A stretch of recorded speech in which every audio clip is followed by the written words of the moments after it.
Chữ đại rớt à.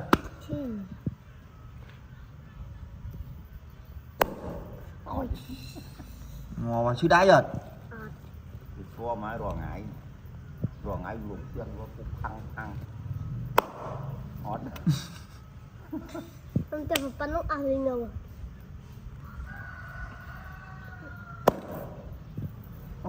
Rong tiếc gì không? chai nhà phao đó tên chi lớn nhưng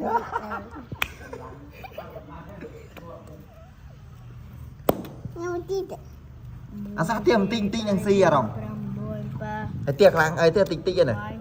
đã đập bùa đập pi đập bay đập buồn đập ram đập mua làm ba làm vài làm buồn phay mua pi đây phay pi Trời đây phải pi mà. Mà sao bị chết họ? pi chơi vô quanh món đi vô mình món Ôi cái bao đi vào rồi. Hot. Ôi ọt việc ở đây. Mưa rong ọt man. Hot. Ọt lên sắp bay. Cho. Ọt linh. Mua pram mua pam bay mua đáp đầu mua là pe là bay là buôn là pram là mua là ba là bay là buôn hay mua phải mua phải pi phải bay phải bay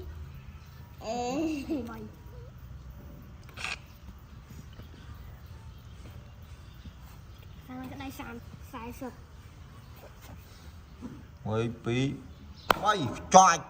À mui.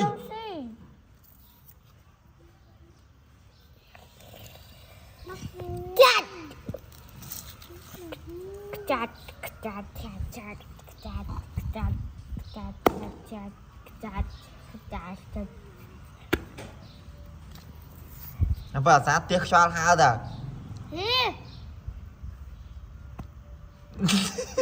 Ấy kia theo xì bãi à. Ấy xì bãi được. Hả? Cái này xì gì? Cái bãi mông này. Xì sụp. Ôi mà xì sụp à, nhưng mà bị tiếc khlang.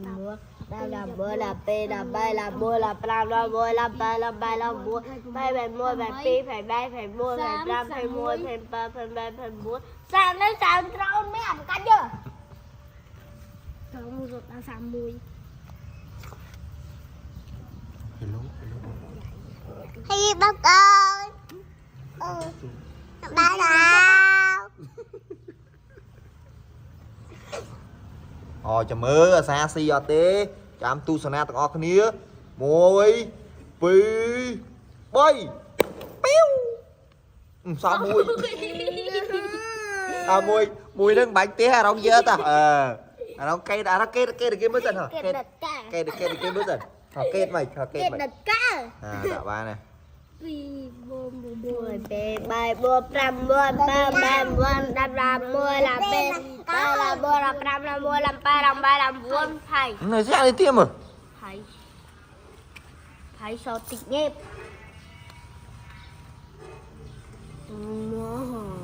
Hả? nói giúp cậu Sao bị tiêm đâu? Tiêm môn đâu? Họ to bị tiêm môn đâu? Nó to sao đâu tiêm môn nữa được. Mà vì ai còn năng ti được tao. Linh Linh à Linh như tao. Hai dầm vô bây giờ tục mình. Ôi việc ăn đá rồi. bị đá mày Mấy cái chưa là bóng rong tiền. Cho việc ăn đá này. Tarasa pelapi Sao đâu bây giờ sao đâu. Ôi hai mười pe ba bốn năm mười ba bảy bốn năm là mười là pe là bay là bốn là năm ăn một mười làm mười cái này đủ cái gì làm ba làm vai làm buồn phải con chèn con đi chèn một đôi xa đây này. con chèn